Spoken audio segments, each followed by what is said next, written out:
about options for minimizing its appearance as it heals. This is one one of the ones that we have available here. This option is a silicone sheet. It comes in a variety of sizes and has been used by plastic surgeons and in burn centers for the past several years. But now drug companies are marketing it to patients who want to minimize scars. The washable, reusable silicone patch is worn for as many as 23 hours a day for sometimes weeks or months at a time. The cost for a small patch starts around $40. Brands like Care, CUI, and Epiderm are only available through doctors' offices. Rejuvenus is the name of the scar treatment product that's sold over the counter. Depending on the size you buy, this can cost anywhere from $46 to more than $100. And like the others, medical science isn't sure exactly how they work. We don't know a lot about them. They're a silicone product that we think somehow hydrates the wound maybe and improves collagen breakdown and reformation, so that instead of making a very thickened scar, you now have a more flattened, cosmetically appearing scar. Side effects are few, but can include a rash at the patch site. 2 clinical studies failed to prove how the silicone sheets work, but one found 85% of patients who used them saw improvement in their scars. It will not change an indentation, but it will change the coloration so it's less noticeable. Williams says the Rejuvenus brand has been popular with customers, but he's only carried it for about 2 months and hasn't gotten feedback from customers who've used it.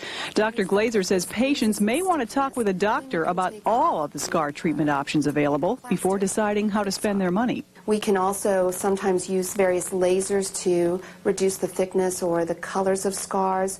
There are surgical revisions that sometimes need to be done, dermabrasions. So there are a lot of different ways to manage various types of scarring. Dr. Nowak says she may resort to a laser treatment down the road, but she's decided to start with what she considers an easier first step. I'm going to try the silicone sheeting probably. I certainly don't expect to see any result overnight.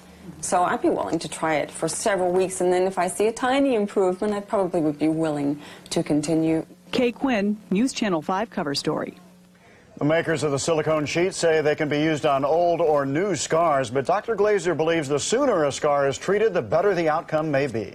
A sigh of relief in St. Louis today as it did cool off just a little bit in the humidity This was drop. nice. Yes, it was beautiful, and we want to replay this again, and I think we can do that. And if you're vacationing here, the weather's always like this here in St. Louis. Sure Lots of sunshine, low humidity, and a pleasant breeze. And that's the case this evening across the bi-state region. We have fair skies, all the thunder showers well down to the south, over Oklahoma into Arkansas as well as Tennessee. And we were left with stratocumulus clouds this afternoon. What a picture-perfect day it was, and it is cooling down nicely, down to 76 in Kansas City, 77 here in St. Louis, and Chicago down to 72 degrees. Overnight low temperatures down into the mid-60s tonight. A refreshing change, a nice cool change. The air conditioners get a break. The allergy count for today, mold at 4,400, and of course the air quality is good. We have mostly clear skies right now, officially at Lambert Field. Temperatures well down into the mid to lower 70s in some locations, 77 degrees. Our humidity 67%. A dark Busch Stadium in the background indicates the game is over. Mike Busch will have highlights, of course. Winds northwest at 7 and a rising barometric pressure. The high temperature today, 88 degrees around 4:30 this afternoon, and the low 71. Low temperatures tonight back into the mid-60s. Well, 24 hours ago, it was a vivid display of lightning across the region. Lightning bolts lit up the sky, cloud to cloud, cloud to ground, ground to cloud. Lightning is nature's second deadliest phenomenon next to flash flooding, and this was the scene last night near Collinsville, Illinois. Hope your home did not get struck by one of these bolts that you see flashing across the region last night 24 hours ago. Across the area tonight, we have thunder showers and thunderstorms plowing across the southeastern United States with some severe weather in the mid-Atlantic states earlier today. Now in the Carolinas, we have dry, fair weather here. This is the next organizing front, but it'll take a couple days to impact our region. High pressure brings us lots of sunshine tomorrow. The front stalls out to the south. We'll see a high of 85 degrees. Again, temperatures and humidity in check tomorrow. 86 in Kansas City, but out to the west, the warmer weather is starting to pool again, so that by Thursday, a warm front will infiltrate the area. We'll see an increasing amount of cloud cover with some spotty afternoon thundershowers, a high of 88 degrees. How about fair St. Louis? Here's a recap. On Friday, our high 93 degrees, some morning showers. Saturday, 91. Heat indices throughout the period around 101 to 102 with some spotty afternoon thundershowers, and those will show up in the 5-day forecast you'll see in a second. Mostly clear overnight, pleasantly cool, the low down to 65 degrees. If you don't have a mold allergy, you may want to open up the windows. Northwest winds at 10 to 15 miles per hour. Mostly sunny for tomorrow, starting off at 68 degrees for rush hour, 85 for the high, northwest winds at 10 to 15, and look at our sun index at a level of an 8. The next several days. Thursday, the warm front approaches, some spotty afternoon or evening thunder showers. Not a big deal. They move out in time for Friday to become partly sunny and warm, a high of 93 degrees. Then a bit unsettled over the long holiday weekend. Saturday and Sunday, partly cloudy skies. High temperatures in the lower 90s. Heat indices around 100 degrees and not cooling back as much down into the 70s. But tonight, very refreshing. All right, thanks, John. Enjoy it. Yeah. Mike Bush is coming up next with sports. He's going to have more from the now former Blue, Brett Hull. And guess who did what? Guess what? Tonight at Bush. Mike will have highlights when we come back. He was always kind of a little bit of a cancer to the team. He was never real positive. He could have done a lot more with his career if he would have stopped aggression and gone a little more forward and been a positive influence on the rest of his teammates. But that's the way it goes. There have been a lot of people that have been wanting to see this franchise get to the third round and contend for a Stanley Cup, and that hasn't happened. And without question, Brett's getting older. He's going to be a 34-year-old player next year, and you have to make some decisions. He's good for attendance, and it's too bad. I think they were going to miss him. Mike is back with more sports. A lot of hockey fans are a little bit sad tonight. I include myself in that. Yeah, I mean, he had some detractors, but no matter what you thought of him, there's got to be some sadness tonight. If you were to describe Brett Hull, a lot of adjectives would come to mind. Sensitive may not be one of them, but make no mistake, Hull is hurt by the Blues' decision. After he found out today that the team would not try to re-sign him, we asked Brett about his favorite Blues memory. You know what, right now, I was asked that question a few minutes ago on the phone, and unfortunately, the only memory going through my head right now is the way this all came down. Well, one memory that comes rushing back was the night of December 27th, 1996, when Hull was honored at Kiel Center for scoring 500 NHL goals. Keep in mind, no other longtime Blues player has ever been close to that mark. There are so many other memories, and while Hull says it's time to move on, he says it'll be tough leaving St. Louis. My 3 kids were born here. I've got a beautiful house. You know, this is home, and now you have to go and you make a new home somewhere else, but I don't think you could ever make it the same type of home. But, yeah, you know, Brett Hull will be on another team and probably pissing off the Blues fans very shortly. Pardon his French. Here's Hull by the numbers. He can start taking offers from teams like the Chicago Blackhawks beginning at midnight tonight. Blues GM Larry Plow says, by the way, that the Hull situation will not affect the status of Blues free agents Jeff Courtnall and Steve Duchesne. They're no closer, though, to a deal with those 2 players. He did say the team would be looking for some offensive help, either through trades or free agency, and that could include Penguins free agent Ron Francis, who had 87 points last season. For the first time since the 1985 World Series, the Kansas City Royals were in town tonight, and unlike the '85 series, the Cards can't blame this one on Don Denkinger. Let's go to Bush. This was an especially tough night for catcher Tom Pagnazzi. Runners at the corners in the second. Mendy Lopez breaks with the pitch. Pagnazzi's throw will bounce into center field. Delano DeShields late covering. Royals led 2-0. It got worse. Pags can't handle this pop-up and nearly runs into the railing.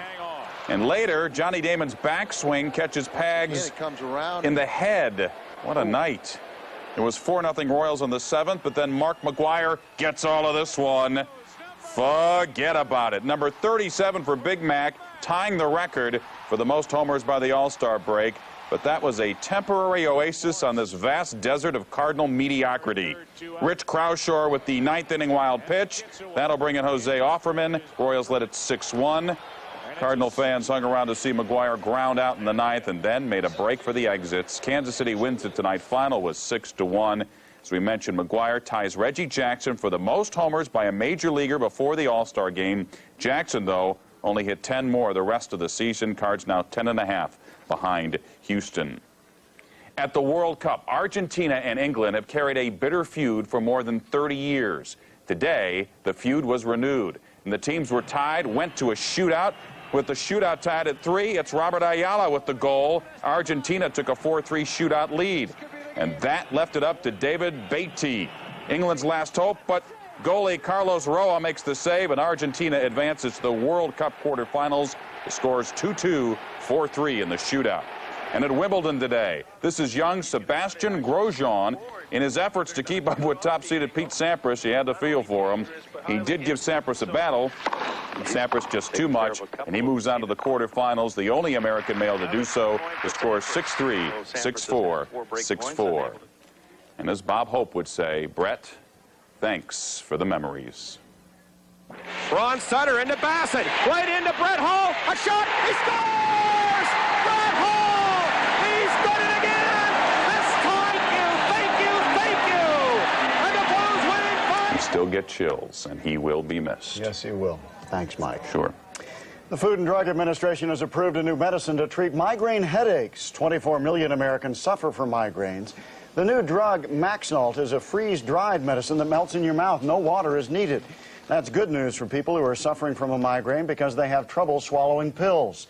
The prescription-only drug will be available within a few weeks. It's expected to cost about $14 a tablet.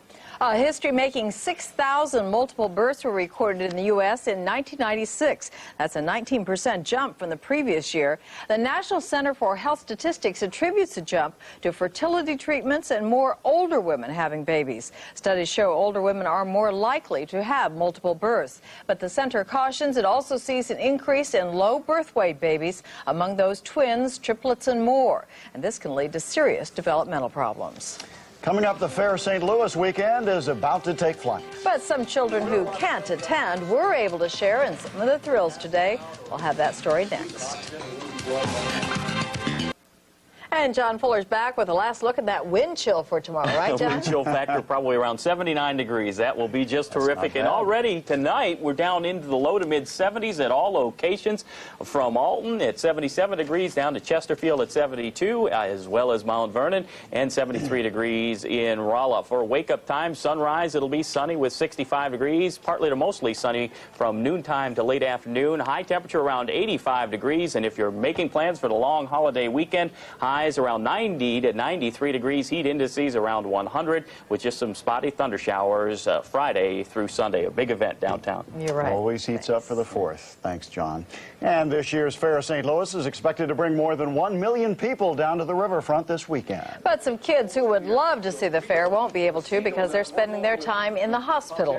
So today, some of the pilots who perform those acrobatic feats in the daily air shows paid a visit to hospitals and children's centers to meet the kids who won't be able to get down to the arch in person. This morning, the F-15 team visited Edgewood Children's Center. The 58th and 60th Fighter Squadron pilots are showing the kids what the Air Force is all about. A generous gift of their time. That's News Channel 5 at 10. Thank you for joining us. And remember to start your day with Today in St. Louis, beginning at 5 tomorrow morning. Good night. Good night.